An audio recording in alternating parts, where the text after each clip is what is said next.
Isso não é um teste. É o sistema de transmissão de emergência anunciando o início da purificação anual aprovada pelo governo dos Estados Unidos.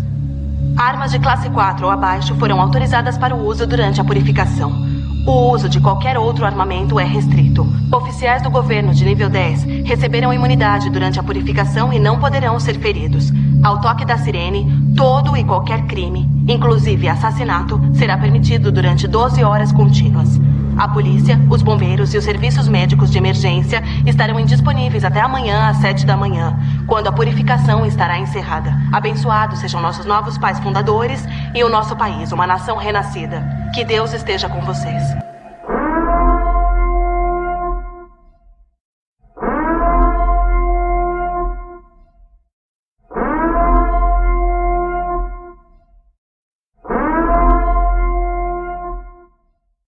Olá, ouvintes do Arquivo Maldito. Estamos de volta com o nosso primeiro episódio de 2021, que é também o nosso 10º episódio do programa. E para inaugurar esse ano, a gente vai falar sobre terror político ou terror social. Mas primeiro a gente queria agradecer a Monique, lá do Horrorizadas, pelo e-mail fofíssimo que ela mandou pra gente no final do ano passado, no qual ela fazia alguns elogios, né? Dava alguns toques pra gente também, e ela pedia pra gente falar sobre esse tema. Então, depois da gente pesquisar um pouco e assistir alguns filmes, a gente conseguiu gravar o programa. Então, esperamos mesmo que vocês gostem desse episódio, principalmente que a Monique goste dele, tá? E aqui comigo, para falar sobre terror político, está a Elola do Arquivo Macabro, e a gente vai estar aqui, então, conceituando um pouco o que é terror político e social e indicando alguns filmes. Através dessas indicações, a gente vai falar sobre o que seria o terror político ou o terror social. Primeiro, agradecer também da minha parte o e-mail, porque foi muito fofo, fiquei muito feliz, foi um presentão de final do ano, tipo, saber que alguém ouve e que gosta do podcast, porque dá bastante trabalho, assim, para fazer, né, tem muita pesquisa envolvida em tudo, então, obrigada, e eu espero que você goste desse episódio, Monique. É sempre bom a gente ter esse retorno, e fica aí a dica para vocês que escutam a gente, que se quiserem mandar um e-mail, quiserem mandar um direct pra gente lá no Instagram, qualquer coisa assim, dando um toque, pedindo algum tema, ou fazendo algum elogio, alguma crítica que vocês porventura tenham também, sintam-se livres, que a gente vai ver, a gente vai responder, a gente vai atender o que a gente puder. Sim. Então, vamos começar então por um pequeno conceito sobre o que seria terror político ou terror social. O terror político ou terror social, ele é um subgênero do terror, ou um subgênero do qual vários filmes de terror também podem se encaixar, mesmo que eles sejam de outro subgênero também, onde a sociedade ou aspectos sociais são os vilões a serem enfrentados pelos heróis. Ainda que a narrativa utilize de alguma metáfora para falar sobre esses problemas ou temas, o monstro é um monstro da realidade. Por exemplo, o racismo sendo um monstro, entre aspas, de Corra, e o patriarcado, por exemplo, ser o monstro enfrentado pelas protagonistas do País da Violência. E outros tantos filmes que também vão utilizar de metáforas para falar de um problema real e transformar esse problema real, muitas vezes, em um vilão ou um monstro a ser enfrentado pelo protagonista. Nesses filmes no terror social ou no terror político, geralmente eles pegam o monstro, né, e escracham mesmo, ele se torna algo muito absurdo. E eu acredito que isso é para esfregar na cara, assim, olha, a gente está acontecendo tal coisa, vamos acordar. Como aconteceu em Corra, por exemplo, né? Que o Jordan Peele, ele faz, tipo, você pega um racismo e transforma em um monstro, em uma coisa muito perigosa, em uma coisa, tipo, muito grande, mas é para isso, é para, tipo, mostrar para as pessoas aquilo, né, aquela realidade. Então, o terror social, ele também passa por vários subgêneros, né? Acho que não existe um filme de terror que ele seja unicamente um subgênero, né? Eles meio que vão caminhando juntos e tal. Uhum. É importante salientar, né, que quando a gente fala de terror político, não significa que é um terror que fala sobre política ou que levanta alguma bandeira, faz referência a algum partido político, nem nada parecido, né? Às vezes as pessoas podem ter essa confusão de, mas esse filme não fala nada sobre política, não tem nada a ver, mas político ou social entra exatamente nessa questão de que tudo é política, né? Então, com os filmes de terror não deixa de ser, porque eles estão inseridos dentro de um contexto, né? É interessante também salientar que somos seres políticos, não partidários. Então não quer dizer que, porque você está falando sobre política, necessariamente você está falando sobre um partido político, né? Porque isso não tem uma coisa, não tem relação com a outra, são coisas diferentes, né? Política é tudo, você discute política o tempo todo, as relações sociais são políticas, relações de trabalho, tudo é política, né? Não necessariamente estamos falando de partidos políticos, né?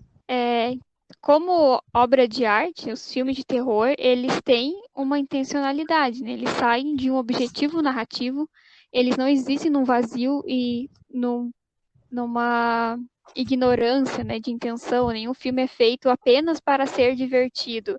É até mesmo um filme, quando é feito apenas para ser divertido, ele já está partindo de um contexto social em que ele vai ser produzido.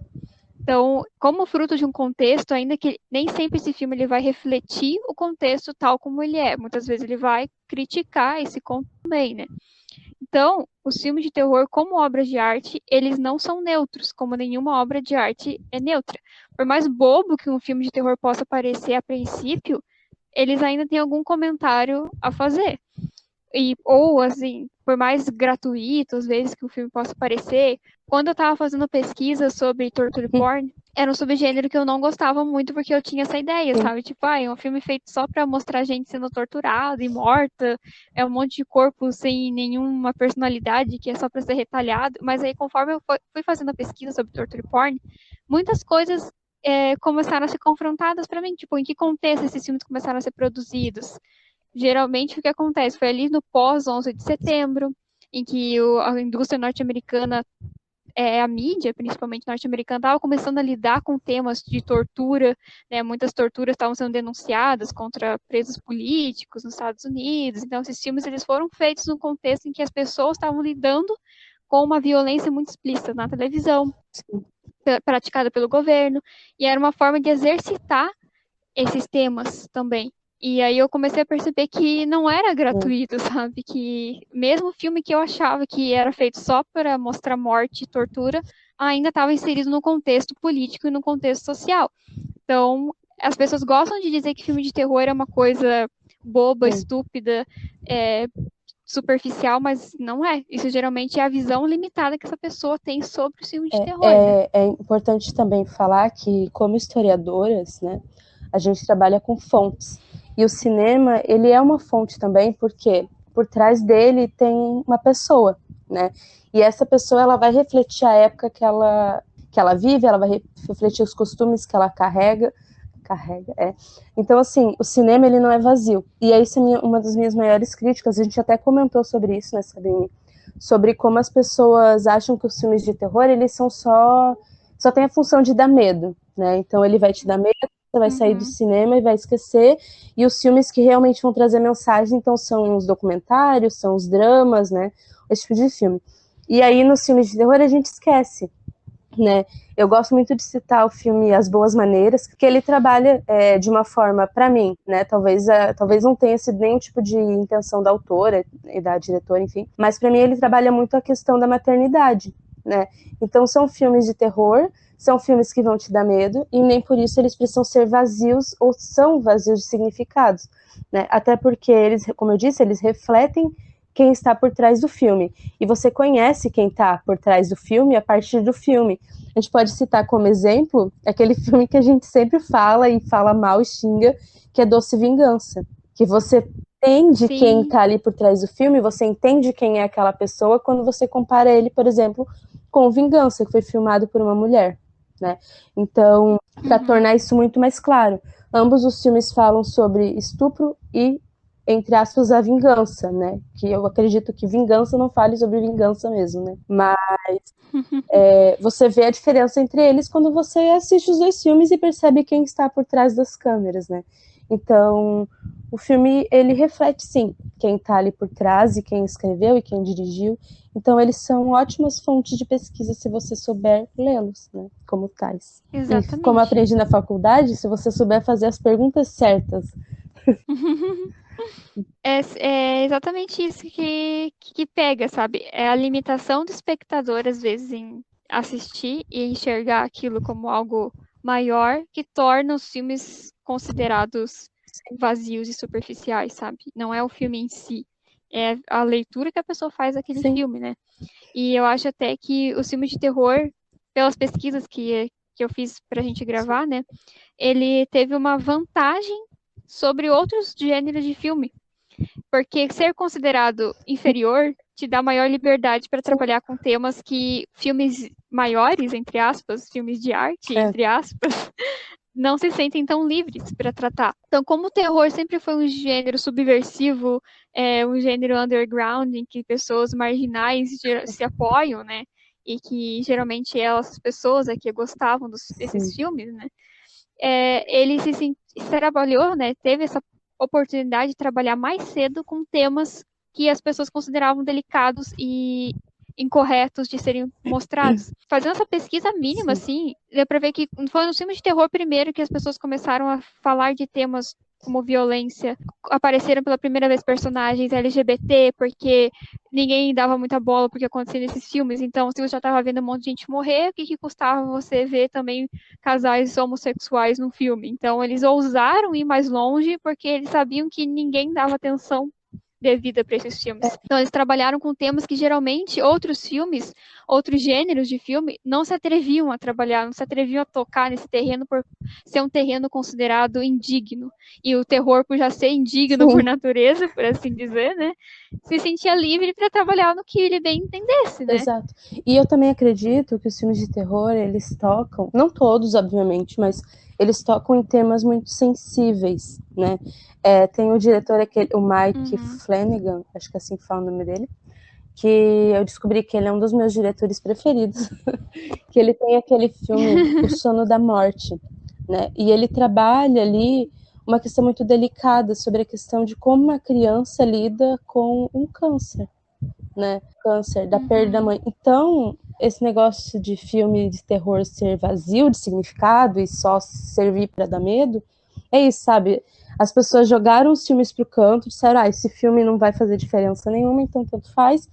E aí o terror se aproveitou disso, né? Fez o que era certo. Pegou e subverteu o que as pessoas achavam que não podia ser subvertido.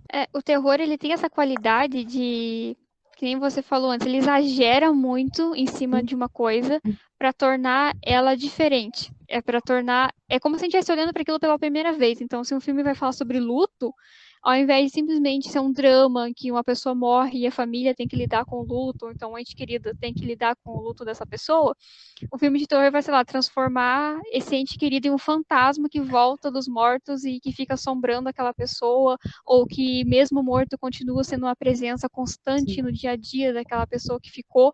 Então, ela vai tornar algo que é cotidiano estranho, inédito, e aí você vai parar para prestar atenção naquilo, porque parece que é a primeira vez que você tá vendo. Eu acho que essa é a magnitude do terror frente a outros gêneros que se prendem muito no que é real, né?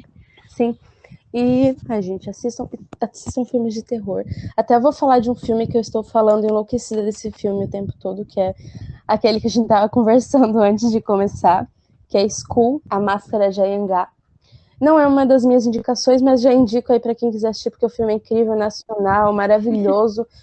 Tem alguns furinhos de roteiro? Tem, mas eu vou passar pano mesmo assim, eu tô nem aí. E ele ele tem uma discussão muito forte, né? Então, sobre a retirada de artefatos e a desvalorização da cultura indígena e tal. Então, é um filme bem gore, é um filme slasher e gore, tá, sabe? Então, todo filme de terror, ele vai carregar um significado. Claro que nem todos, né, gente? Tem filme que ele é só feito só pra ser feito mesmo, e tá tudo bem, sabe? Mas a maioria dos filmes... Não. Todos os filmes você consegue usar como fonte histórica. Tô falando besteira aqui, não. Todo filme você usa como fonte, porque eles são produzidos por pessoas, sabe? Pessoas não são neutras, não existe neutralidade. As pessoas, elas têm posicionamentos, mesmo que elas se digam neutras. Quando você se diz neutra, você já tá se posicionando. Sim, é isso que eu ia chegar, né? Os filmes de terror, eles têm uma dualidade muito particular, que eles mesmo sendo transgressores, às vezes, sendo essa coisa subversiva, às vezes eles também podem agir como agentes da norma. Eles também podem reforçar comportamentos conservadores, né? Então, quando você tem a punição da mulher que é sexualmente ativa, né, fora do casamento, ou jovem, que não se prende a papéis tradicionais, mesmo quando ele é essa coisa em nome da norma, em nome do que é aceito, ele ainda é político, ele ainda está agindo como Sim. algo político, né? Mesmo que ele não subverta, mesmo que ele não fique do lado do delinquente, do marginal, do não aceito, ele ainda vai estar falando em nome de uma política. Tá, então vamos agora para as nossas indicações. Através dessas indicações a gente vai continuar comentando, né, sobre o que é o terror político e como cada um desses filmes se encaixa nisso que a gente trouxe. Você quer começar? Você pode começar, eu sempre começo. Tá bom. A minha primeira indicação é um filme de 88, dirigido pelo John Carpenter, né, que é um diretor que já dispensa apresentações dentro do terror, que é o filme Eles Vivem. Esse filme, eu acho que eu coloquei a data errada, eu acho que ele é 78, não 88, né? Eu não olhei. Eu acho que é dos anos 70, se eu não me engano. Eu não olhei a data dele. Bom, mas enfim, né? Se não for 88, é 78, tá, gente? Eu não tenho certeza agora. Mas é um filme clássico do John Carpenter, né? Ele foi feito num contexto do que estava acontecendo no mundo nesse momento, né? Guerra Fria, mesmo que for 70, 80, era o período da Guerra Fria. Então a gente tinha essa discussão de dois blocos políticos se digladiando culturalmente, politicamente, enfim, né? E esse filme, ele vai usar de alienígenas, de invasão alienígena, para falar sobre essa questão de como o capitalismo ele utiliza da cultura e de mensagens subliminares para se infiltrar na mente das pessoas e convencer de que ele é o melhor sistema político e econômico que existe na face da Terra, né?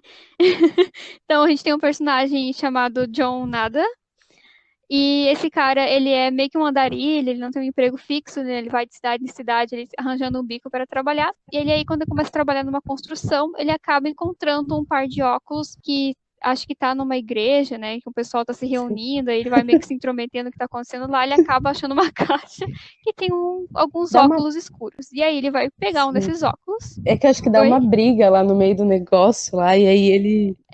algo assim. Eu sei que ele se faz, mete ele não foi chamado, né? Ele faz muito isso Metido nesse é filme. assim mesmo. E aí, quando ele pega um desses óculos e coloca, ele começa a enxergar o mundo de acordo como ele realmente é. Então, até esse ponto, o filme é colorido. Quando ele coloca os óculos escuros, a imagem fica preta e branca. E as pessoas que ele via como seres humanos normais são uma raça alienígena que parece meio caveira, assim, tem uma aparência bem única e bem particular. Não todas as pessoas, né? Mas ele descobre que esses seres chegaram aqui há muito tempo atrás, se infiltraram entre os humanos, impuseram a lógica deles de mundo dentro da sociedade humana, que é o quê? Compre, consuma, não pense, não questione a autoridade, obedeça, seja um cordeirinho, né? Você não pense pela tua cabeça própria. Mas Não, eu só ia falar que no meio do filme tem uma parte que ele fala assim, e aí, gente, é mera coincidência com a sociedade, ou não, sabe? Talvez não tenha nada a ver. Que ele fala que esses alienígenas, eles são os grandes empresários, e que eles vêm, sugam tudo do planeta e depois eles vão embora. Eu não sei se tem alguma coisa a ver com a sociedade. Será? Era isso. Será ser? Eu acho. Não sei, eu só achei a frase super bonitinha, interessante e tal, e quis trazer ela aí. Verdade. Então, tipo, ele começa a ver isso em vários lugares, de outdoor, em revistas, na televisão, e todas são mensagens que estão escondidas à vista da gente. Então, só quem tem esses óculos consegue enxergar as coisas como elas realmente são. Para nós, pessoas comuns sem óculos, a vida está seguindo como sempre foi, essas mensagens estão sendo jogadas em cima da gente, só que sem a gente perceber. E é um filme que, mesmo usando essa metáfora alienígena para falar sobre os danos do capitalismo, a mensagem ali é clara, né, gente? A gente sabe que a gente consome uma indústria cinematográfica que não, às vezes, tão sutilmente joga essas mensagens em cima da gente o tempo todo, né? Então, às vezes tu tá assistindo uma série ou então um filme aleatório, vem ali uma crítica ao comunismo, vem uma crítica ao socialismo, vem um comentário desse tipo, ou então, às vezes, até uma exaltação do capitalismo como um sistema que dá oportunidade de todo mundo crescer, ser rico e ter coisas e etc, né? A gente percebe que isso acontece cotidianamente, né, na televisão, em propaganda, em novela, em série de TV, em filme, enfim, né? tudo que você possa imaginar serve a esse sistema para se propagar. E o filme ele fala exatamente sobre isso, né? Tá lá para quem quer ver. A partir do momento que você se torna capaz de enxergar, você vai pegar E a esses vida, recados. Mas você precisa desses óculos especiais para poder enxergar, senão você vai viver como e um assim, o alienado. filme ele também mostra, eu acredito, que quando você vive como esse alienado, a vida é muito mais legal, né? A vida é mais colorida, a vida é Com mais certeza. divertida, mas quando você coloca esse óculos, a vida é uma porcaria, porque você começa a ver as coisas de verdade, né? Você vê o mundo de verdade e esse mundo não é bonito, né? Não é colorido. Você começa a ser E perseguido pelas corporações aí, né? Pelos membros das corporações, que não vão te deixar em paz se você fizer barulho, fizer bagunça e começar a criticar eles e questionar essas exatamente. coisas. O mundo, como ele é mesmo, com os óculos, é um mundo cinza, é um mundo escuro, é um mundo que não é fácil de viver. Mas uma vez que ele sabe disso, ele não consegue voltar atrás. Então ele leva aquilo às últimas Sim. consequências, né? Para mostrar para todo mundo. A intenção dele nesse filme é que todo mundo saiba o que ele Eu sabe acho que esse é agora. um exemplo daquilo que a gente falou, né? Que o diretor vai pegar o filme, vai pegar uma coisa, vai tornar, tipo, muito escrachada pra tentar falar, gente, tá aí, ó, sabe? Vejam, por favor, né? Porque é uma coisa que tá aí no nosso dia a dia e às vezes a gente nem se dá conta disso, né? Tanto que, pouca crítica, é uma coisa nada a ver, tá? Destoando aqui completamente. Mas pouca crítica teve quando parou de passar os desenhos animados nas televisões abertas, nos canais abertos, né? Porque já não podia mais existir a propaganda infantil, né? Propaganda. Então, então, assim, gente, as propagandas também são uma forma de você convencer, né? Você mostrar aquilo e você trazer para aquele universo colorido e bonito. Não, mas faz todo sentido, né? Até pensar que os próprios desenhos animados também, eles são meio que propaganda de brinquedo de 1 hora e meia de duração, sabe? Tem muito desenho que é feito só pra vender Sim, brinquedo pra criança. Tipo o meu malvado favorito com os Minions, sabe? É isso. Eles querem vender Minion, eles não querem fazer um desenho decente com um roteiro legal. Eles querem vender brinquedo. Então, a partir do momento em que, tipo, parou de passar propaganda e não podia mais passar propaganda pra criança, acabou o programa infantil, porque também não era mais lucrativo para os canais de televisão exatamente. passar. Então, tudo faz parte de um contexto maior, nada é por Sim, acaso, é né? tudo muito bem planejado, infelizmente. Agora que a gente tem os nossos óculos, né? A faculdade colocou os óculos na gente, a gente não consegue mais enxergar nada sem eles. Foi- É tudo assim, a gente contextualiza tudo, a gente problematiza tudo, a vida é O assim. curso de história é considerado como curso chato, né?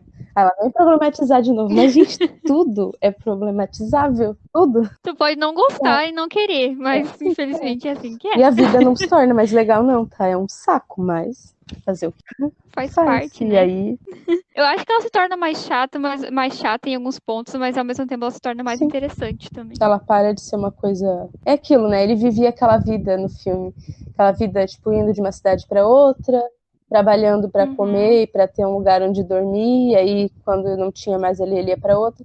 E a partir do momento que ele bota os óculos, ele passa a ter um objetivo, né? Passa a ter uma motivação para Uhum. viver. Então, mesmo que a vida seja mais chata, mas você passa a ter uma motivação. Você ganha um sentido de propósito, né? Que era o que faltava pra ele. E agora ele sabe a verdade, Exato. né? E tinha que fazer os outros verem essa verdade também, né? Que se torna o objetivo de vida dele. Então essa seria a minha primeira indicação. Eles Vivem, de John Carpenter. Então, eu vou indicar aqui. Eu vou indicar O Bar, ou El Bar, né? É um filme de 2017, é um filme espanhol, se eu não me engano. Espanhol, do Alex de la Iglesia. Eu acho que esse diretor, ele é famosinho, eu não lembro de ter assistido muita coisa dele, assim. Eu acho que esse É nome não porque, me é na verdade, estranho. sincero, eu não me ligo muito em nome de diretor. Assim, eu primeiro assisto os filmes, depois eu vou atrás de procurar para não me deixar influenciar, sabe? Então, né, esse filme, ele não tem monstros no filme, né? Ele não é um filme, né? Basicamente são pessoas comuns vivendo as suas vidas comuns, que elas vão até um bar por diferentes motivos, né? E elas estão ali dentro, entra uma. Vai ter spoiler, tá? Então, gente, desculpa. entra um homem ali, tipo, muito mal, e ele corre pro banheiro, se tranca lá, e dali ele não sai mais, ele fica trancado dentro do banheiro. E aí as pessoas continuam vivendo as vidinhas delas ali dentro daquele bar, até que um homem resolve sair, né, ele vai embora. Quando ele sai do bar, ele leva um tiro na cabeça, né. E aí todo mundo ali dentro do bar fica desesperado, sai uma outra pessoa, um outro homem, para ajudar esse homem que levou um tiro na cabeça, porque de repente as ruas ficaram vazias, não tem ninguém ajudando. E quando ele corre para fora, ele também leva um tiro na cabeça. Então eles percebem que todo mundo que sair dentro daquele lugar vai levar um tiro na cabeça e vai morrer. E aí eles começam a tentar entender ali, né, o motivo daquilo. Por que tá todo mundo morrendo quando sai daqui de dentro? E aí eles começam uma discussão.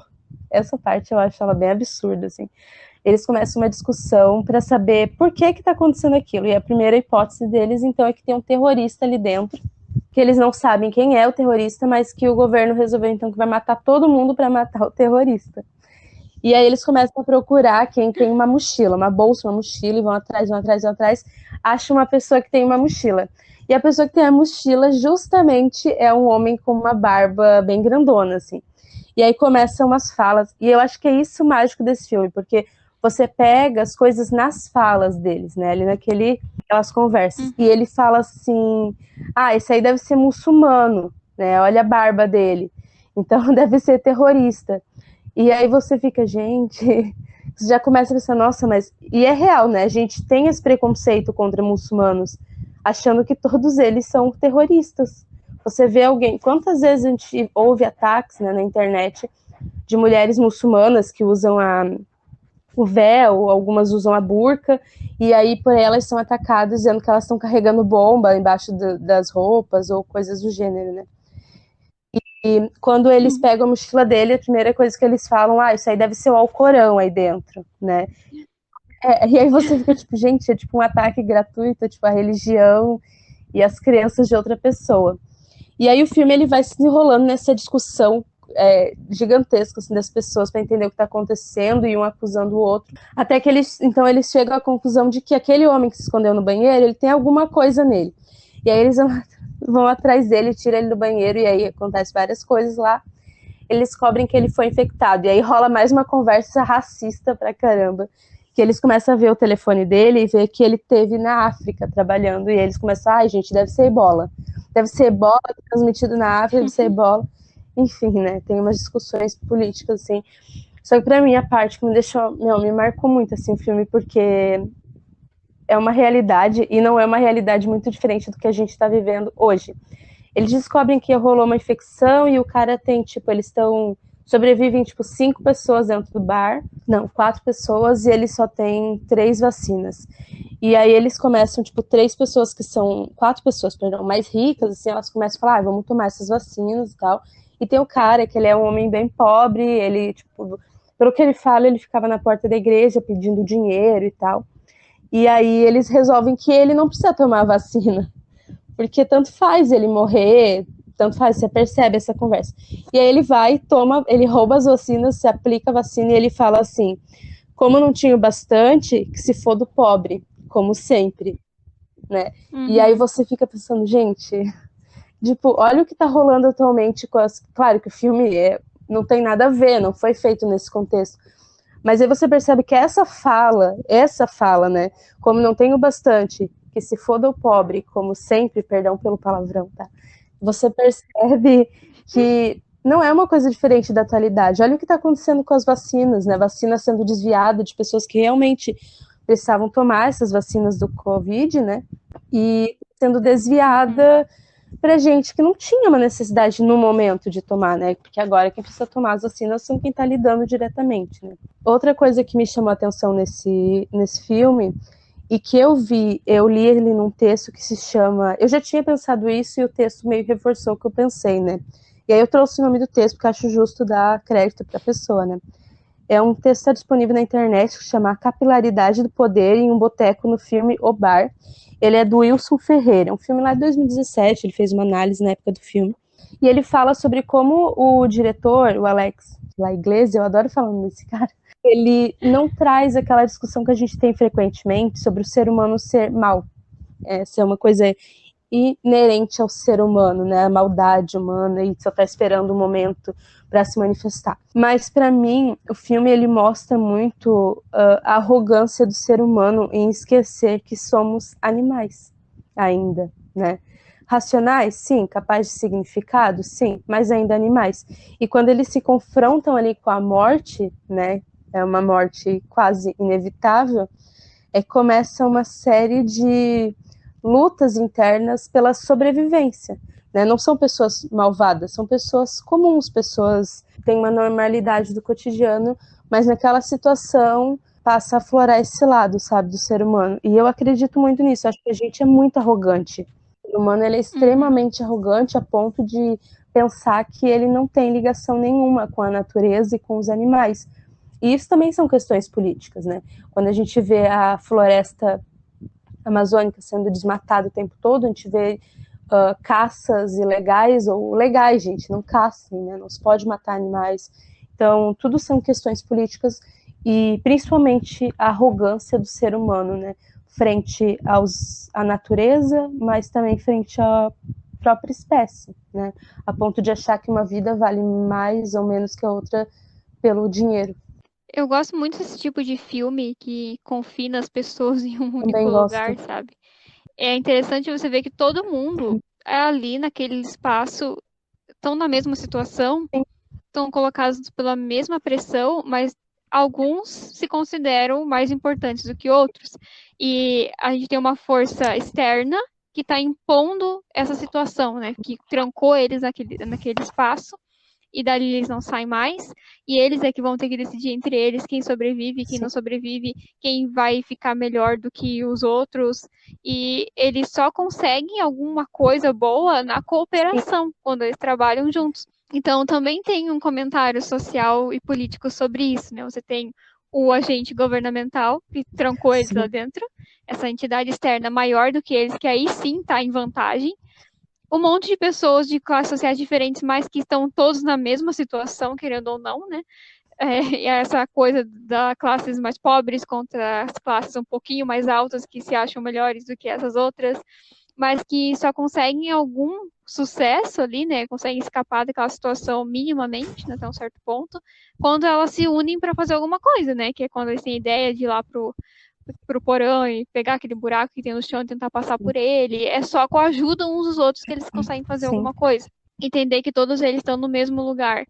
E constantemente esse agente externo cria situações para essas pessoas terem mais diferenças entre elas e essas diferenças causarem atritos entre elas, elas perderem um pouco essa ideia de que está todo mundo na mesma situação, sabe?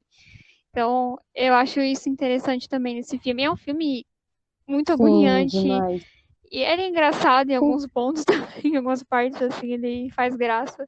Mas é porque eu acho que ele é muito autêntico, as pessoas falam coisas que elas falariam de verdade, fazem coisas que elas fariam de verdade, eu acho isso muito legal. E outra coisa que esse filme chamou bastante atenção foi como ele mostra, eu acho que é de uma forma bem sutil, assim, como a mídia manipula as pessoas, né? Porque eles entraram lá dentro do bar, mataram um monte de gente, tipo, não morreu todo mundo, porque um pouco de pessoas estava isolada lá, né? Quando passa na mídia, diz que aconteceu um incêndio no local, e enfim, né?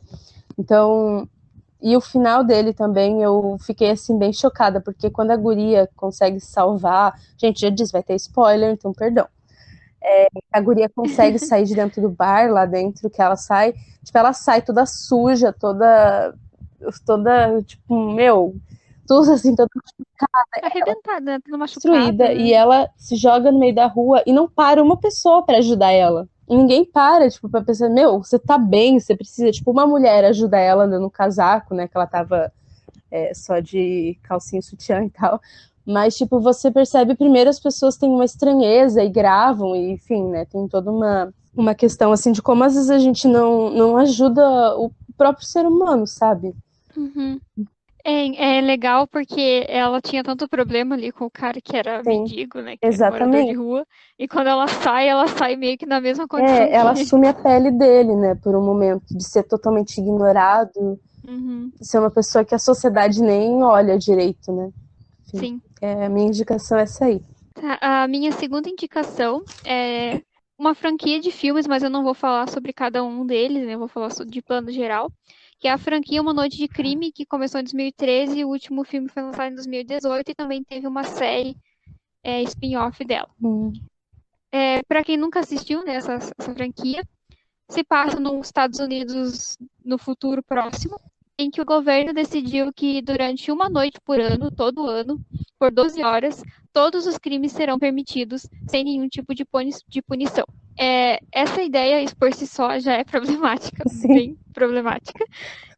E é óbvio que isso vai desencadear um caos geral durante essas 12 horas, em que todos os serviços de emergência são suspensos, então se alguém se ferir, não vai ter hospital, se pegar fogo em alguma coisa, não vai ter bombeiro, não vai ter polícia para chamar, então vai ser cada um por si, e qualquer crime é permitido, roubo, assassinato, estupro, qualquer crime é legal durante 12 horas. Eles chamam de A Noite do Expurgo, né? Sim. Esse filme me dá uns arrepios.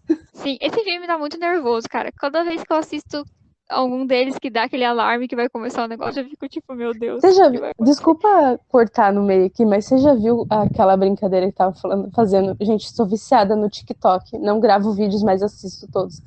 Que as pessoas pegavam e colocavam essa parte na televisão e mostravam para as mães como se realmente estivesse acontecendo. Gente, Sacanagem, hein? é muito engraçado. Meu Deus, eu acho que eu tinha um treco. Sabe por que a gente fica nervosa, sabe? Quando eu assisto esse filme, a primeira coisa que eu penso... O primeiro filme eu acho ele inferior, porque ele foca mais nessa questão da invasão domiciliar, né? Assim, a família do cara que ele desenvolve o sistema de segurança e foi um dos idealizadores ali que ajudou a fazer A Noite no Expurgo. Sim. E aí ele é meio assim mal visto pela vizinhança e tal.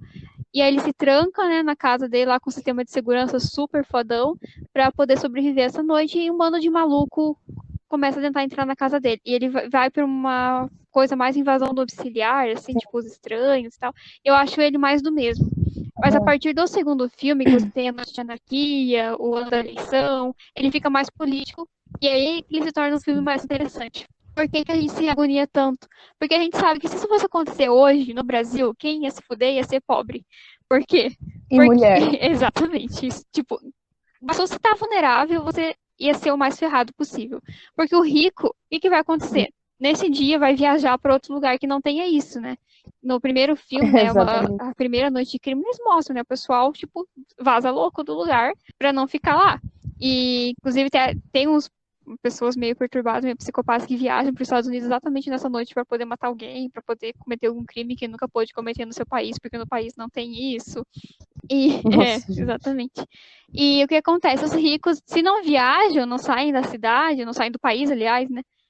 Eles têm um sistema de segurança muito bom que funciona, que afasta qualquer pessoa que possa tentar fazer alguma coisa com eles. Então, eles vão morar numa casa que é praticamente um forte, não tem como tu entrar. Ou tem segurança. Exatamente, tem alguém ali para se sacrificar por eles. Mas se você é pobre, vai ter lá, sei lá, uma grade na janela, uma tranca na porta, um ferrolho para passar na porta e reza para você não ser alvo de ninguém. É isso. Eu fico sentindo muito, tipo assim, como é que eu me protegeria numa situação dessas? E se alguém tivesse algum problema comigo, aproveitar exatamente essa noite para tentar resolver, sabe? Dá muito medo, porque eu sei que eu estaria muito vulnerável nessa situação. Sim. Mas eu fico muito apreensiva também quando eu penso, porque assim, gente, tipo assim, trazendo a realidade bem do Brasil, né? A gente já tem um país que mais mata pessoas trans, né? A gente tem um país com um alto índice de violência contra a mulher, então assim, gente, é registrado mais de 5 feminicídios, bem mais de 5, porque agora eu não tenho o dado aqui para trazer assim com exatidão, mas bem mais de 5 feminicídios por dia, bem mais, tá? Bem mais. Mulheres agredidas o tempo todo, pessoas negras, gente, pessoas negras são mortas o tempo todo, né? Então, aí você fica pensando, numa noite dessa, no Brasil, gente, só ia sobrar branco e rico e homem. Exatamente. Cis, gênero. Por sorte, se uma pessoa desses grupos fosse rica, ia conseguir sobreviver, né? Mas ia ser só por conta do dinheiro mesmo. Exato. E assim, a gente tá falando de uma realidade nossa, né? Quando você traz, eu acho que é isso que o filme de terror faz, né? Você pega ele daquela realidade e traz pra nossa, e aí eu percebo que eu ia morrer. Exatamente. E isso dá muito medo Eu não esse filme. que Não, não tem como você não se pôr no sim, lugar daquelas pessoas. E eu acho interessante quando ele sai desse primeiro filme, que é uma coisa muito mais comum para as sequências que ficaram bem mais políticas, ele vai trabalhar o quê? A tentativa dos governantes de exterminar os pobres, os negros, os imigrantes e todos os que eles consideram indesejáveis da face da Terra. Porque eles sabem que essa noite de crime é um expurgo no sentido de que vai exterminar completamente essas pessoas, que não sim. têm acesso a nada. Vai exterminar, entre aspas, deixando aqui muitas aspas, porque não é um pensamento meu, mas exterminar a sujeira do Exatamente. país, né? É uma crítica a essa tentativa de higienização social que esses Sim, governos racistas, governos machistas, governos homofóbicos, classistas e tudo de ruim que você pode imaginar já tentaram fazer em outros momentos da história. Isso é real. A gente sabe sim, que droga chega em periferia, arma chega em periferia através de gente grande, não é através de peixe pequeno. E isso está exatamente. acontecendo porque eles sabem que essas pessoas vão consumir drogas, elas vão morrer, elas vão se armar, elas vão morrer, elas vão entrar em conflito com a polícia, elas vão morrer. Então, é uma tentativa nada sutil de tentar exterminar essas pessoas. Então, quando você pega um filme e Sim, explicita isso, uma noite por ano qualquer crime vai ser permitido, você está colocando na mesa o que acontece cotidianamente. Não é uma noite por ano que esses crimes são permitidos, eles são permitidos o tempo todo. E sim, quando o filme torna protagonista também essas pessoas, ele explicita várias coisas que estão acontecendo na sociedade estadunidense, mas que podiam acontecer aqui, podiam acontecer em vários outros países também. Então, o filme ele não se faz de cego para isso, ele coloca esses protagonistas para criticar esses sistemas. Então, você tem uma resistência, o pessoal ali que está tentando boicotar o governo para acabar com a noite do expurgo. Então, você tem resistências políticas que jogam na sua cara, tipo, estão tentando matar a gente, estão tentando exterminar a gente, tem que fazer alguma coisa, a gente vai ter que lutar contra essas pessoas. E até tem um desses filmes que tem um pessoalzinho rico que faz meio que um leilão, assim, faz uma festa em que eles pegam alguém da rua ali que é pobre e levam lá pra matar na frente de todo mundo, e todo mundo ali tá super bem vestido, dá pra ver que é gente rica, e eles estão usando aquilo pro mero entretenimento deles. Pros ricos aquilo não é nada, mas pros sim, pobres que estão na rua tentando sobreviver, é a vida, sabe? É tudo que você tem. E uma noite por ano você vai ter que lutar com as poucas coisas que você já tem para sobreviver. Então, eu acho esses filmes extremamente eficientes nisso, sabe? Te colocar no lugar daquelas pessoas, porque não tem como você ser pobre, você ser mulher, ser membro de um desses grupos do filme e ficar torcendo pro governo, sabe? Ficar torcendo pros brancos ricos, sabe? Não tem como. exatamente, exatamente. E assim, mesmo, gente, e aí aqui eu faço, né, um crossover de dois filmes, você só percebe isso se você tá usando os óculos do primeiro filme, né, do John Carter, porque é isso, mesmo, e aí falando por mim, né, não sou uma mulher negra, não sou uma pessoa trans, sou uma mulher branca, e mesmo assim, claro, a gente tá dentro de uma minoria já, minoria política, ok, deixando claro aqui, mas você não tem como deixar de pensar assim, eu estou em risco, sim, corro risco. Mas essas pessoas, uma mulher, eu fico desesperada quando eu penso assim, a realidade de uma mulher negra, trans e lésbica, e pobre, sabe? Então, assim, me dá um desespero, porque eu fico pensando, gente, essa pessoa deve sofrer tanto por nada, entendeu? Por nenhum motivo.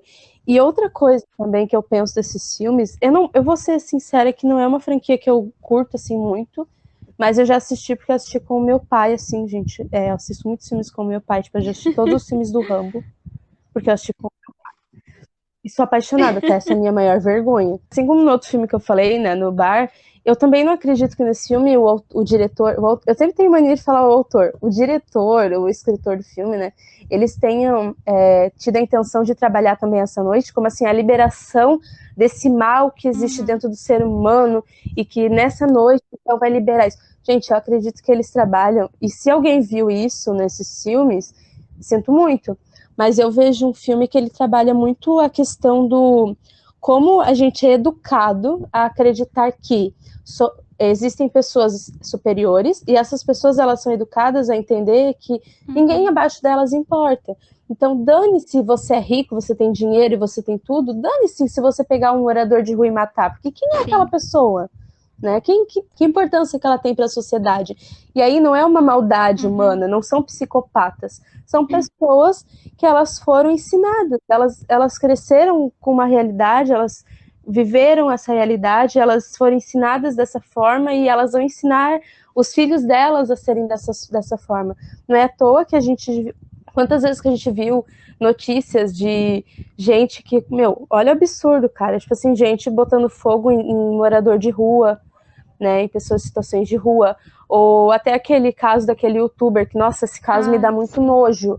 O cara abre bolacha, enche de pasta de dente e sai distribuindo para as pessoas em situação de rua. Tipo, é uma falta de humanidade, uma falta de empatia tamanha que você fica, nossa, essa pessoa é louca, essa pessoa é um monstro, essa pessoa é um psicopata. Não, ela é um ser humano que está vivendo dentro de um sistema que mostra, que fala isso, olha, você tem dinheiro, então você é melhor, e a sua vida importa mais do que a do outro, né?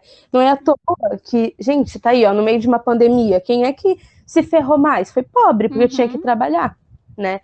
É isso, sabe? Não é maldade, eu não acredito que o filme trabalhe isso, embora eu já ouvi várias verdades. O filme ele trabalha essa questão política, de como umas pessoas elas são ensinadas a entenderem que elas sim são melhores e a vida delas vale mais eu que a nunca dos senti outros. isso, sabe, vendo esses filmes. Nunca senti que os diretores, eu acho que são diretores diferentes para cada um filme, para cada um dos filmes. Nunca o discurso foi esse, sabe? Ó, o ser humano é ruim, então se tu deixar, eles vão matar todo mundo, vão fazer roubar, vão fazer horrores aí, porque o ser humano é ruim. Não, pelo contrário, ele vai para um caminho de que essa maldade é política também, ela é cultural. De que se alguém faz isso, é porque tem uma intencionalidade por trás dessa violência. Não é uma violência aleatória e caótica, como talvez algumas pessoas possam ler. Ai, eu não consigo imaginar uma pessoa assistindo esse filme pensando assim, meu, eu ia aproveitar essa noite aí pra matar um monte de gente, pra bater em um monte de gente, pra roubar coisa. Não consigo. Eu nunca consegui assistir esse filme desse jeito. Não, também não. Eu sempre fiquei muito desesperada, assim, quando toca aquele alarme, eu fico, Jesus, proteja essas pessoas, meu pai, porque eu gente, sabe o que agora me veio na cabeça, que eu falei, Jesus, proteja, imagina os centros de, tipo assim, os terreiros de Umbanda, essas coisas que já são atacados normalmente, tem gente que entra lá chutando tudo e botando fogo, gente, é botar fogo nas pessoas, Sim. sabe, tipo, é um absurdo, que aí você vê, tipo, toda os absurdos da sociedade ali, porque você vê intolerância religiosa, machismo, racismo, LGBT, fobia, sabe? Tipo, eu tô desesperada. Só de imaginar, eu já tô assim, Eu acho que essa é a apavorada, principal sério. intenção desse filme, é botar você pra pensar. Quem é que tá vulnerável nessa situação? Quem é Sim, que ia morrer mais fácil? E aí você pensa nisso e começa a nossa, perguntar, sim. mas por quê? Sabe? Era pra ser assim mesmo?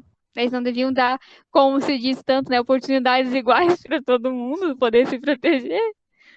É, Como é que é? E eu acho que esse é é, o verdadeiro motivo dessa franquia, sabe, existir. É botar você pra pensar. Quem é mais vulnerável na nossa sociedade hoje? é aquela frase, né, que quer caçar, então caça sem arma, porque, tipo, não é justo você colocar um rico e um pobre ferrado pra lutar, Não sabe? existe Então, meritocracia quando são você já parte de um princípio desigual, sabe? Não tem como. Sim, até acho que o filme, de alguma forma, ele também discute essa Uhum, questão de armas, né?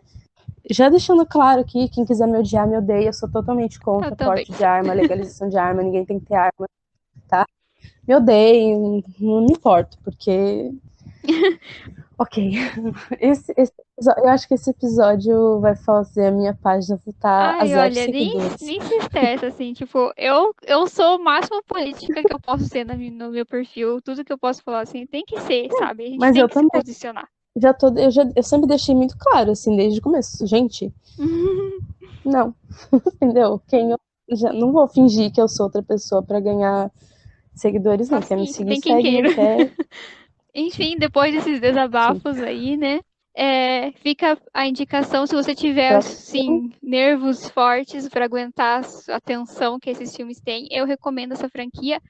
Assista o primeiro filme para ter um contexto, mas saiba já que ele não é o melhor filme, nem é o que traz mais essa questão de maneira mais explícita. Ele é um filme bem mais convencional. Mas eu recomendo pelo menos o Noite de Anarquia e o Ano da Eleição, que pra mim são os melhores da franquia. Próximo filme, então, é um filme nacional, Trabalhar Cansa. Eu acho que ele não é um filme tão conhecido assim. E ele é um filme da Juliana Rocha e do Marcos Dutra. Gosto muito dos dois, mas vou confessar que às vezes eu esqueço que ele existe, só lembro dela. Desculpa se você ouvir um dia esse podcast, perdão. Mas é que eu gosto muito dessa diretora, gente. Sou apaixonada por ela.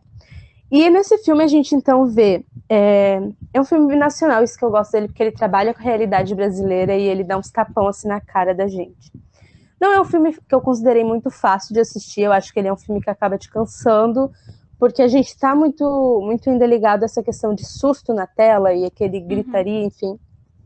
Mas ele é um filme que vale muito a pena assistir. Ele trabalha nele, né, são apresentados então um casal, e eles querem abrir um mercadinho lá num determinado local.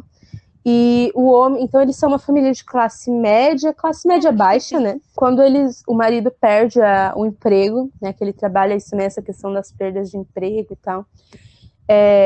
Eles acabam meio que deixando esse sonho de lado, mas a mulher insiste e eles abrem um mercadinho. E aí, a partir disso, você começa a ver a política muito nas relações sociais, né? Nas relações entre as pessoas.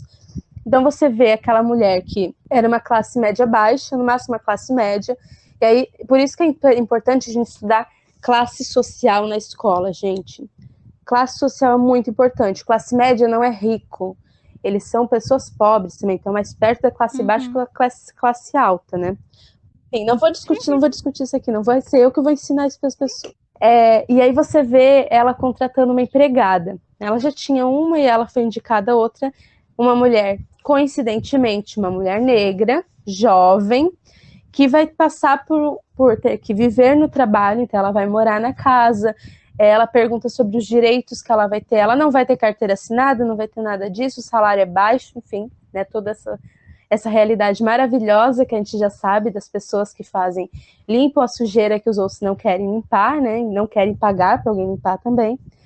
Deixa aqui a indicação, não é terror, mas Que Horas Ela Volta, um filme nacional que vale muito a pena assistir também, faz você pensar muito sobre isso. E aí você vai vendo, tipo, as relações dessa nova empregadora, essa mulher agora de negócios, a relação que ela tem com os funcionários, de desconfiar dos funcionários, de achar que está sendo roubado o tempo todo, né?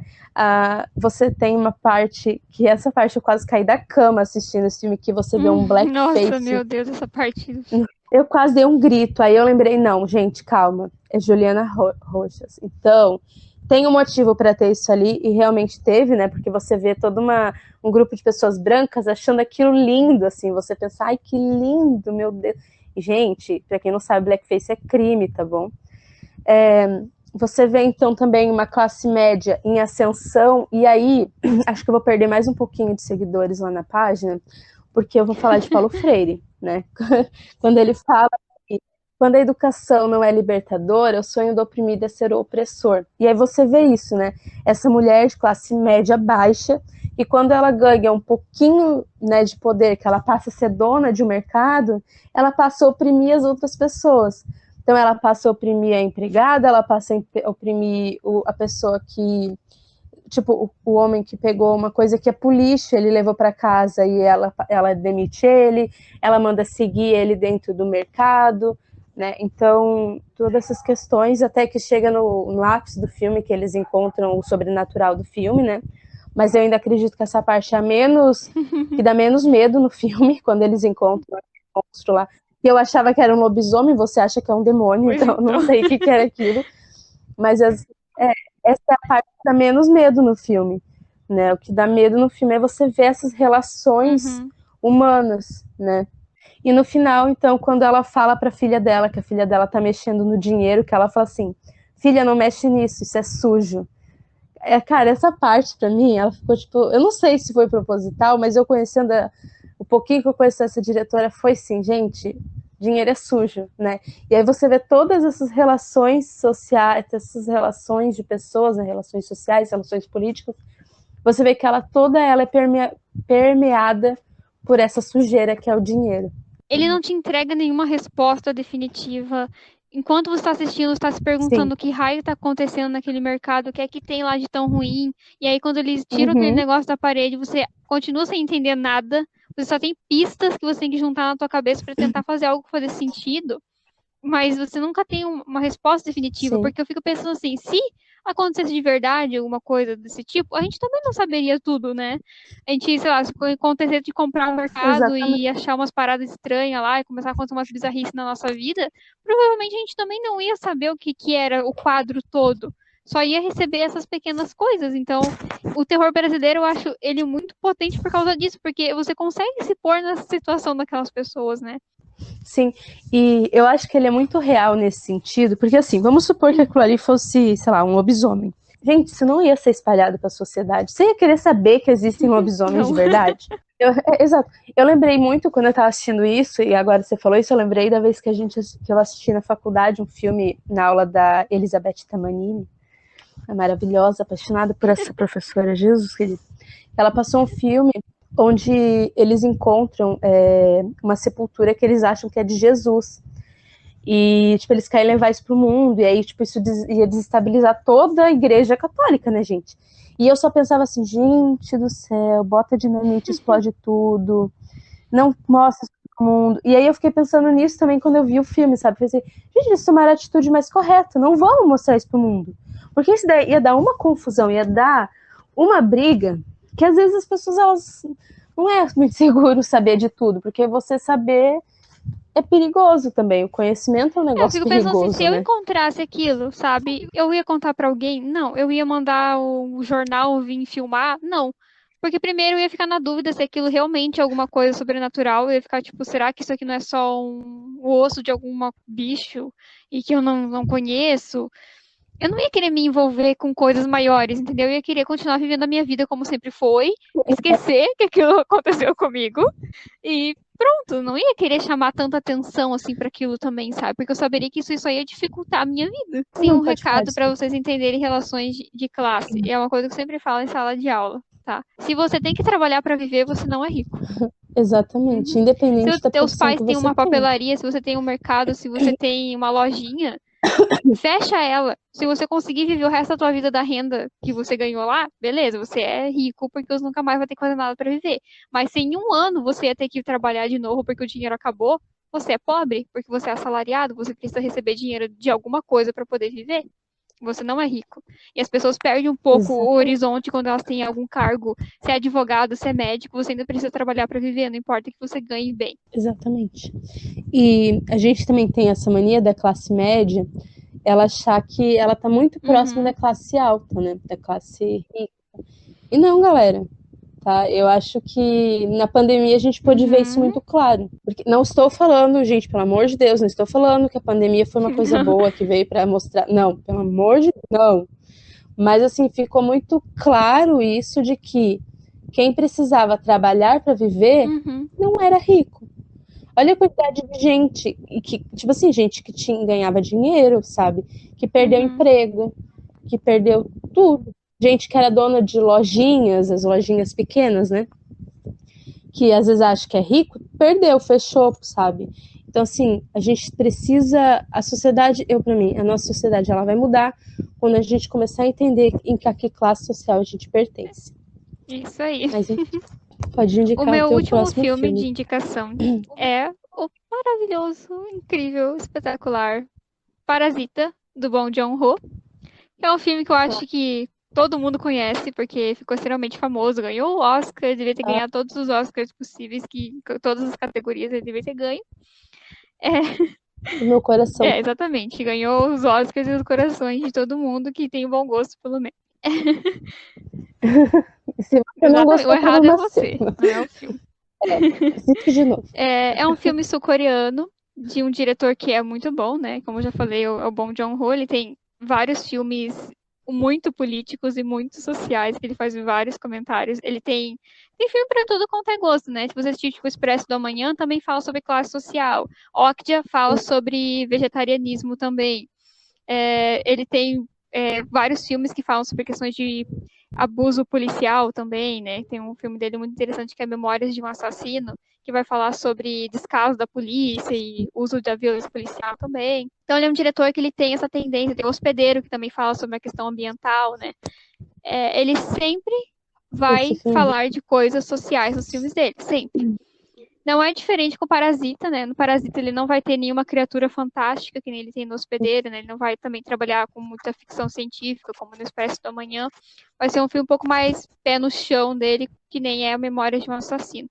Esse filme, pra quem não sabe, eu vou tentar contar o menos possível, porque esse é aquele tipo de filme que, como tudo que acontece nele é muito importante, se eu for ficar falando a história dele, eu vou contar o filme inteiro, né? Então, basicamente é uma família da Coreia do Sul, a família do Kim Ki-taek, eu não sei se estou falando certo isso porque é coreano, né? Então, a família do Kim, ela tá toda desempregada, eles vivem num tipo de apartamentos no subsolo, que é um cubículo, assim, é um lugar muito pequeno para viver em 4 pessoas, né? Vive ele, a esposa e os 2 filhos. Eles vivem fazendo, tipo, tudo que podem para sobreviver também, né? Então, eles têm uma situação financeira bem ruim, até que o filho mais novo do Kim, ele consegue um emprego como professor particular de uma moça de uma família rica através de um amigo dele.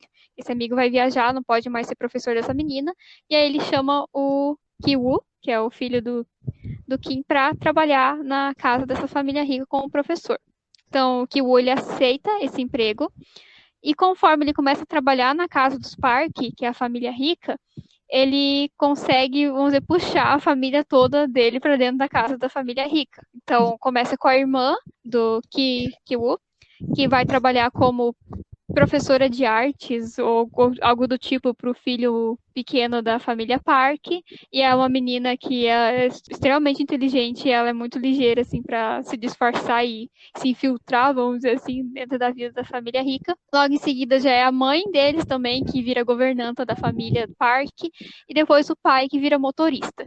Mas para eles conseguirem fazer todas essas coisas, eles precisam manipular os Park de vários jeitos possíveis, né? Então eles precisam tirar quem estava no cargo desse cargo, né? Mandar a governanta embora, mandar o motorista embora, de algum jeito, né? Eles tentam ali fazer essas pessoas serem demitidas para pegar o lugar delas.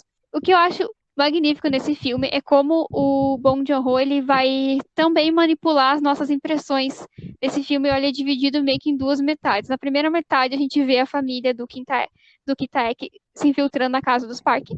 Eu acho muito engraçado essa parte do é filme. incrível, porque, tipo, eu nunca senti raiva da família dele. Porque, talvez tenham pessoas, mas eles estão manipulando, fizeram o pessoal ali ser demitido e não sei o quê. Mas tudo tem um motivo, sabe? Então, mesmo que a narrativa ela te conduza um pouco pra isso, né? Pra mostrar, olha, eles estão se aproveitando dos parques, os parques são bonzinhos, eles são ricos, mas eles são gente boa, esse pessoal aí é folgado, não sei o quê. E aí, chega na metade do filme em que acontece um incidente ali, acho que é meio que literalmente o divisor de águas, quem assistiu o filme vai entender, em que você passa a enxergar a família Park como os verdadeiros parasitas da história. Em que você percebe que, sendo ricos, o pessoal que trabalhava na casa deles não era nada.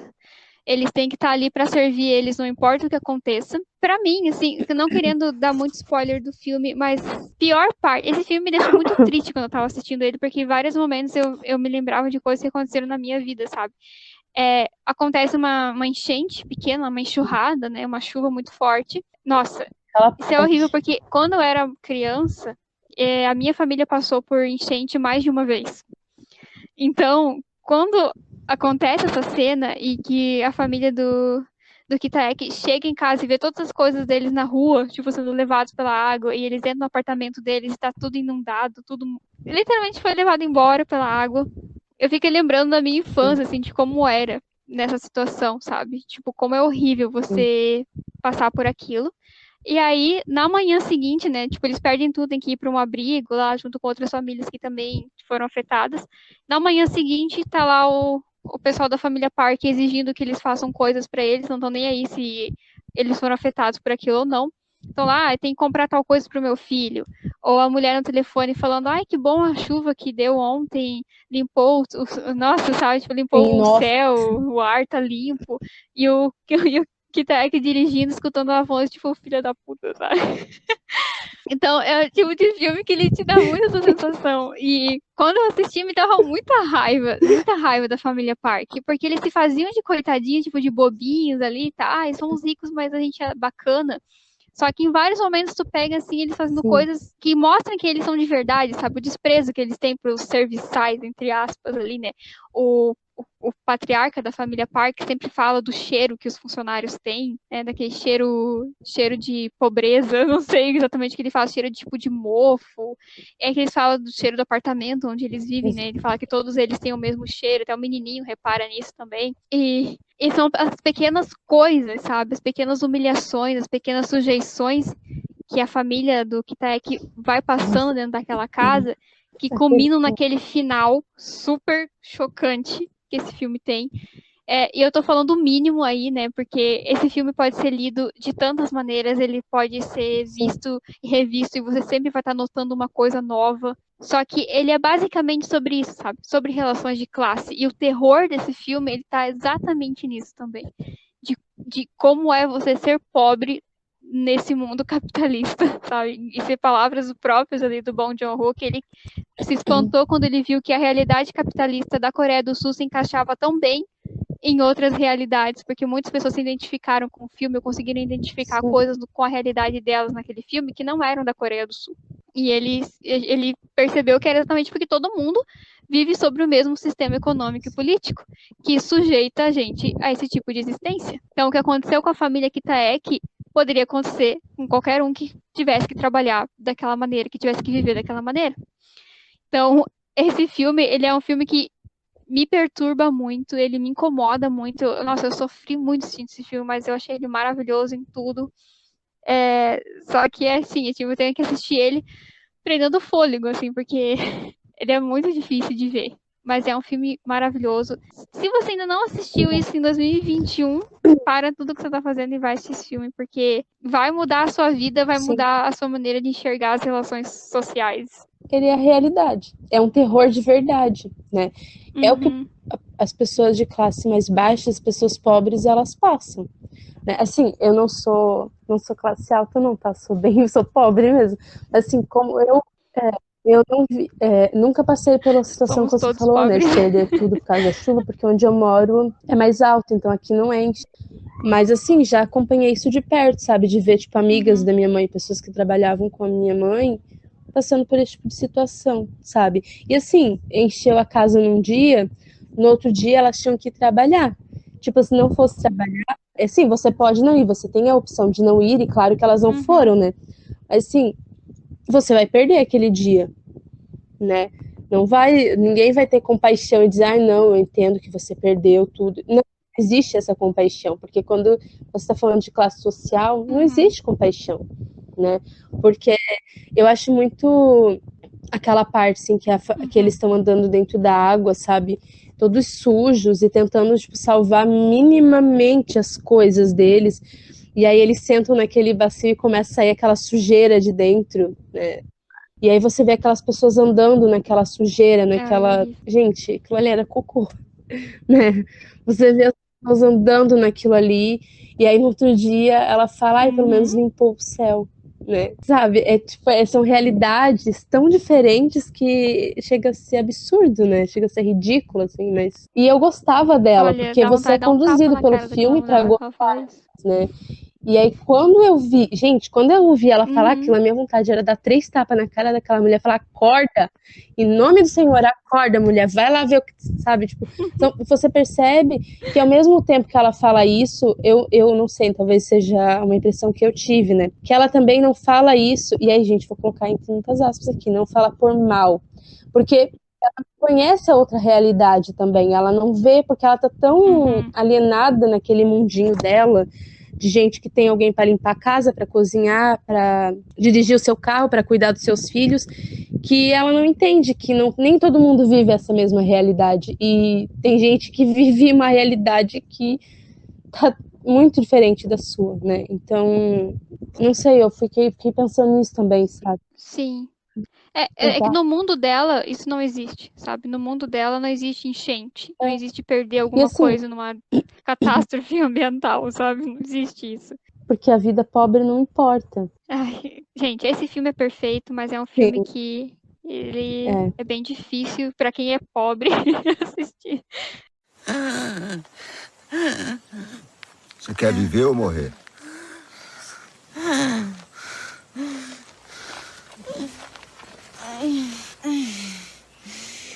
Você quer viver ou morrer? Se em 2021 você não assistiu esse filme, para agora, não, termina de ouvir o podcast, mas depois você vai assistir esse filme, porque assim, em que mundo que você tá vivendo que você não assistiu Bacurau? Gente, eu estou esperando esse episódio para poder indicar Bacurau para vocês desde o primeiro episódio. Entendeu? Eu pensei assim, gente, o primeiro episódio foi zumbi, eu pensei, mas será que não dá pra pôr Bacurau? Gente, quem me conhece sabe que eu sou apaixonada por esse filme. Sou enlouquecida por esse filme, eu gosto demais desse filme. Embora eu tenha assistido ele uma única vez, porque eu não tive coragem de assistir ele outras vezes. É um filme que eu assisti uma única vez e ele mexeu comigo, assim, de um jeito que eu não consegui. Mas tá, vamos lá. Então ele é um filme lá, pra quem não assistiu ainda, lamento a sua triste existência.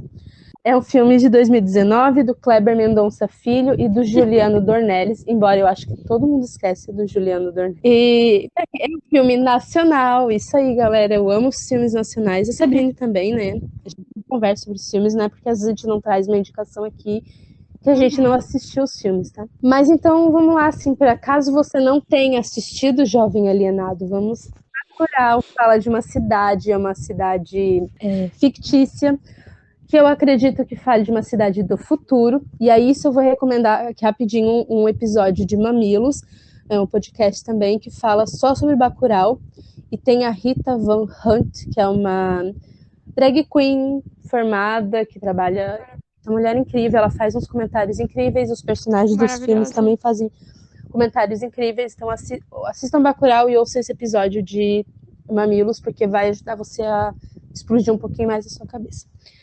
E daí o que acontece? Nessa cidadezinha é uma cidade simples, uma cidade com pessoas muito simples também. E um dia eles estão olhando o professor, que também não é um homem formado, né? Como foi dito lá no podcast. Ele não parece ser uma pessoa formada, ele parece ser uma pessoa que está ensinando a vida para as pessoas, né? E isso me deu assim muito carinho por ele, eu gostava muito desse personagem. E ele vai mostrar para as crianças onde está Bacurau no mapa da cidade e sumiu. Bacurau desapareceu do mapa. E aí, como acontece, desenrolam diversos fatores ali, né? E chega um caminhão-pipa todo furado de bala. Começam a acontecer coisas muito estranhas, até que chegam 2 forasteiros na cidade. E esses 2 forasteiros, assim, no alto de toda a sua arrogância, né?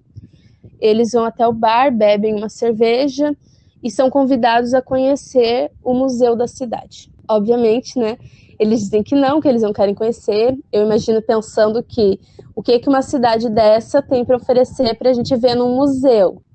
Eles não são dignos de ter história, né? E, enfim, aí o filme vai desenrolando. Não vou contar, se eu contar tudo, vou contar o filme inteiro, né? Mas tem 2 cenas que me chamam bastante atenção nesse filme, e foi por isso que eu coloquei ele aqui. Aquela parte em que esses 2 forasteiros, eles vão até essas pessoas para quem o país vendeu essa cidadezinha, né, para eles poderem matar pessoas.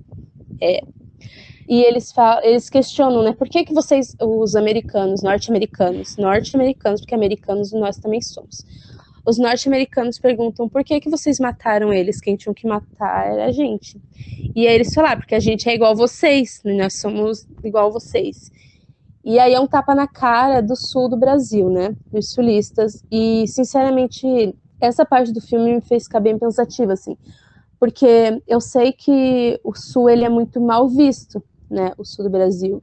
Infelizmente, porque a gente aqui do sul é uma terra linda, uma terra com um sotaque bonito, com uma paisagem bonita, com uma culinária muito boa. E carrega uma arrogância que, senhor, né? É por causa desse mito de fundação ligado à Exatamente. Europa e gente branca. Exato, que sabe? faz a gente, Infelizmente, muita porque gente o sul é daqui uma parte ficar muito bonita do país, arrogante. né? Muito diferente. Eu acho que é isso que torna todo o país muito lindo, porque são regiões completamente diferentes uma da outra que formam uma única nação. Mas, infelizmente, eu entendo e compreendo toda a raiva que as pessoas têm do sul do Brasil, né? compreendo totalmente e apoio, né? Quando eles dizem que... E aí as pessoas, elas falam, né? Esses dois sulistas, eles falam que eles são brancos, eles são como esses norte-americanos. E aí você vê os norte-americanos debochando dessas pessoas e falando, não, a cor da pele de vocês podem ser branca, mas eu vejo nos traços de vocês a miscigenação. O nariz largo, o cabelo cacheado, esses lábios grossos, né? Vocês não são como a gente. E aí, essa parte me fez pensar muito, porque assim, já tem algum tempo que eu estou usando isso de falar, né, e deixar muito claro que sim, eu entendo o Brasil como um país latino, embora muita gente diga que não. Sim, nós somos latinos. E embora a gente se veja como parte dos norte-americanos, quando nós se vemos que o Brasil mora na América do Sul, mas acha que mora na Europa, né? O Brasil acha que está na Europa ou está na América do Norte. Realmente, a gente não se vê, a gente vira as costas Ou dos Estados literalmente Unidos, para o né? continente latino-americano, né, de uma forma muito geral. Só que Sul-americano, para eles, a latino-americano, gente é né? só Não sei. isso. E eles não falam de uma forma bonita ou de uma forma a valorizar nossa cultura. Eles chamam a gente de latinos de uma forma pejorativa, né? Para eles, nós não valemos nada. E ainda assim a gente valoriza eles ao máximo, né? Sim, Só ver, tipo, qualquer filme exato. norte-americano que aparece brasileiro falando espanhol, sabe? Tipo, eles não estão nem pro idioma que a gente fala, entendeu? Pra ele é tudo a mesma coisa. Gente, para eles a gente não vale nada. Nós vivemos como se fizéssemos parte deles, mas nós não somos, né? Eles não nos querem. Tanto que, né, gente, foram fechadas as portas pra gente, né? Minha dica aqui, viagem pra América Latina que não precisa de passaporte. E outra coisa também que me chama a atenção no filme é essa questão do museu, né? Assim, gente, Bacurau, dá pra falar todo esse episódio e mais 3 só sobre Bacurau. Então, tem essa parte do museu, né? Que a gente vê muito isso, e a gente que é da história vê muito isso, né? Sobre como tem uma cultura que ela é valorizada e uma cultura que ela é esquecida dentro de um mesmo país, né? Então, vou dar um exemplo aqui de onde a gente vive, né? Que teve uma imigração italiana e alemã bem forte, o sul do Brasil. Porém, a gente teve recentemente uma onda migratória de pessoas do Haiti para cá também, né? Os haitianos, mas eu não gosto de usar esses haitianos. Parece que as pessoas usaram tanto como uma forma pejorativa que parece que está falando mal, sabe? Enfim, ver essas pessoas, né, para cá. Quando você vai nos museus da cidade, você tem falando sobre essa migração europeia para cá, mas você não tem a migração haitiana, você não tem, na nossa cidade que a gente mora, né, se fala a todo custo que não existiam negros, não existiam escravos, mas foram encontrados corpos, não, né? Se fossem corpos, ia ficar um pouco assustada. Foram encontrados os ossos de pessoas negras no cemitério do imigrante da cidade. Então, assim, você vê vestígios o tempo todo, mas que as pessoas ignoram, né? Enfim. E aí aqui a gente tá falando de um povo que eles não merecem história, eles não merecem um museu, né? E aí quando você entra naquele museu, que eu acho que aquela entrada do museu é muito simbólica pra gente também, porque eu ficava o tempo todo, gente, entra nesse museu, pelo amor de Deus, que eu quero ver o museu. E ninguém entrava nesse museu. E aí quando a gente entra naquele museu, que a gente passa a ver que eles têm história, sim, né? E que eles vão literalmente meter o pé na bunda daqueles gringo nojento. Gente, assim, você percebe que aquele povo sem história, sem estudo, sem nada, né, segundo essas pessoas, eles são descendentes de cangaceiros. E eles metem o louco mesmo, sabe? Tipo, eles pegam arma e vão pra cima e você fica tipo... Eu acho que é um dos poucos filmes que eu comemoro mortes, sabe? Eu fico tipo, matou. Sabe quando você morreu. Certíssimo. Assim, e você fica feliz pelas mortes, porque você fala, tanto faz, né? Era só um norte-americano. Já foi tarde. Não, gente, não tenho preconceito contra norte-americanos, né? Não tenho nenhum tipo. Mas assim, você fica feliz, você gosta, porque você vê que é uma cultura que era pra, segundo todo mundo achava que eles iam ser detonados, e eles levantam e falam assim, então vamos ver quem é que manda nessa merda aqui, que aqui é Brasil. E aí literalmente é Brasil, não aquele filme ridículo lá que fala, que é Brasil, e aí todo mundo puxa um monte de arma como se o Brasil fosse bagunça. Tá uma baguncinha pequena agora, mas vai ser arrumado. Eu gosto desse filme porque ele mostra a nossa cultura de verdade, ele mostra o Brasil. E ele não mostra o Brasil pelos olhos de fora, tipo, norte-americano, que parece que mostra que o Brasil é só bagunça. Samba, futebol, gente preguiçosa que não Samba, quer saber de futebol, trabalhar, é isso aí. sabe? E aí ali eles mostram, e aí isso é uma coisa que, se eu não me engano, a Rita Von Hunt fala, e eu lembrei disso, que eles falam daquele homem cordial, né? Que o brasileiro ele é mostrado como homem cordial. Sim, nós somos cordiais, mas a gente vai meter o louco. Sim, se vocês quiserem meter o louco pra cima da gente. Vocês acham que eles vão vir matar a gente vai ficar quieto? Sabe? Então, eu gosto muito desse filme demais. Se você não assistiu Bacurau, sério, assista, porque eu gosto demais de Bacurau.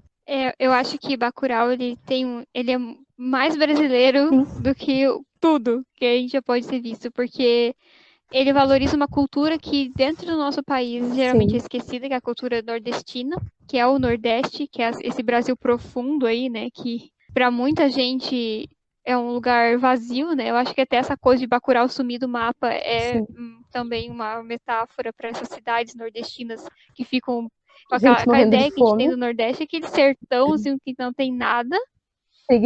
É um vazio, exatamente, gente morrendo de fome, de sede, é seca, sabe? É isso. É um lugar vazio. Então, se uma cidade sumir, é fácil, porque a gente já considera que é um lugar que não existe nada. Então, eu acho que esse filme, ele tem esses comentários de meio que dá um tapa na nossa cara por causa disso, sabe? Existe gente lá, sim. Essas pessoas têm vida, essas pessoas têm cultura, essas pessoas têm educação, essas pessoas têm personalidades, essas pessoas têm sonhos e intenções. E é um filme que ele fala sobre classe social, ele fala sobre cultura, ele fala sobre gênero também. É um filme, assim, que ele vai para vários caminhos sem nunca se perder em nenhum deles.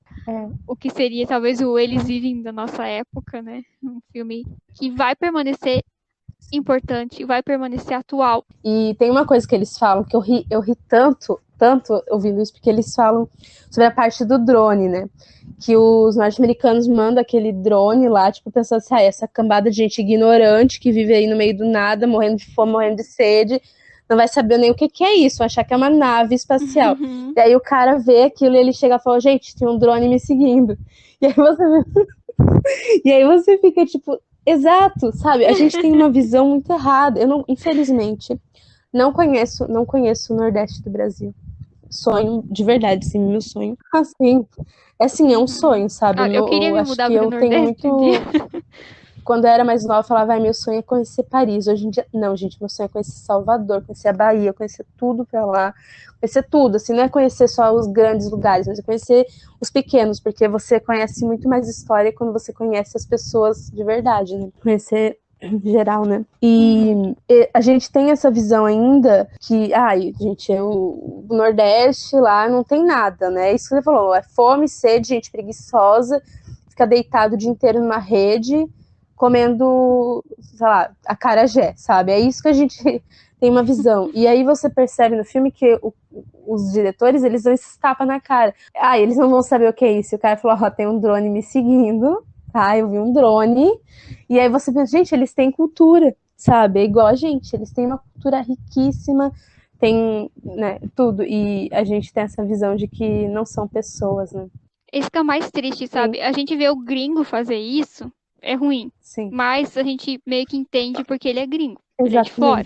Agora, a gente é gringo do próprio Brasil, sabe? E isso que incomoda, é isso que deixa mais triste a situação toda, sabe? Como a gente se menospreza, o quanto a gente se diminui. E a gente fala isso do próprio cinema nacional também, né? Tava passando na televisão aquele Cine Hollywood, mas é aquele brasileiro, sabe? Que eu acho incrível. Gente, eu sei que é comédia, mas eu adoro as comédias do Brasil também. Não todas, porque algumas são bem problemáticas, mas essas, assim, eu acho muito engraçadas. Um dos meus filmes preferidos é O Alto da Compadecida. Eu acho ele muito legal. Aí eu comentei assim, nossa, filme de comédia... Comentei assim, aleatório, sabe?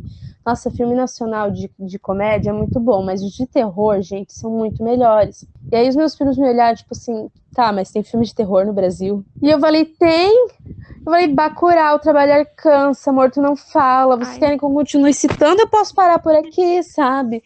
Tem muito filme. E aí a gente não valoriza nem o nosso cinema, né? E aí quando você fala assim, o cinema nacional, as pessoas têm tanto preconceito, sabe? E parece que a gente não é capaz de produzir nada bom. E aí eu falo isso também não só do Brasil, mas da própria América Latina. Que a gente mal conhece o cinema dos nossos irmãos aqui do lado, sabe? Eu acho que Bacurau é um filme que ele tem muita camada. E a gente falou, se a gente for falar, a gente vai um episódio só de Bacurau e vai umas 3 partes aí, né? Mas eu acho que o principal dele é ele escolher o gênero do terror, algo mais próximo do terror, né? Porque você vai ter a questão dessa caça dos gringos às pessoas, então a gente vai ter morte, vai ter violência, então ele aproxima um pouco mais do terror, essas referências ao John Carpenter aproximam ele mais do terror também, Sim. e ele ter escolhido esse gênero para falar sobre essa situação, para mostrar como talvez em outro filme de outro gênero não teria sido tão potente, não teria feito tanto sucesso quanto fez. Assistam Bacurau. Bom, é isso aí, gente. Espero que vocês não nos levem a mal, porque a gente falou de política aqui. Mas se levarem a mal, paciência. Tem outros podcasts por aí que vocês podem ouvir que não vão falar sobre isso. Apesar de que eu espero que não tenham muito, sabe? Espero que todo mundo se posicione, porque a gente tá precisando disso. Nem todo mundo pensa igual. Eu espero que vocês tenham percebido como ler esses filmes dessa maneira. Talvez vocês nunca tenham parado para pensar nos filmes de terror desse jeito, ou nesses filmes específicos que a gente falou desse modo mais político, mais social, e que esse episódio tenha servido para vocês olharem, botarem os óculos escuros lá do John e começarem a enxergar as coisas de uma maneira diferente. E é isso aí, vamos conversar, vamos dialogar, porque nada se resolve no ódio e no conflito, né? Então, se vocês tiverem alguma reclamação para fazer, sejam carinhosos. E se vocês têm algum outro filme para indicar, se a gente por acaso deixou de falar de algum filme que vocês acham que era necessário, provavelmente a gente deixou de fora porque, né, era muita coisa para falar também, né? Peguem esses filmes, reassistam, reparem nessas coisas, peguem outros filmes e comecem a questionar eles também, de que maneira eles estão se posicionando sobre temas importantes, sociais, né? Tudo tem um discurso, tudo. Tentem colocar os óculos e lutar pela nossa cultura, assim como as agentes de Bacurau lutaram, porque quem nasce em Bacurau é gente. Então... É isso, pessoal. Espero que tenham gostado. Vão nas nossas redes sociais, sigam o Arquivo Macabro, sigam o Arte Maldita. A gente vai postar esse episódio em vários streamings de música e de podcast, né? Spotify, o Anchor também, Google Podcast. Vai estar no YouTube assim que a gente terminar de editar também. Mandem e-mails pra gente, mandem mensagem dizendo o que vocês acharam, que outro tema vocês gostariam de ver aqui. Se vocês gostam ou não gostam de alguma coisa que a gente faz, enfim, né? Sigam o exemplo da Monique e deem um feedback. Aí, eu gosto bastante. Se O cuidem, podcast delas é muito legal. assistam Bacurau e todos os outros filmes e tchau!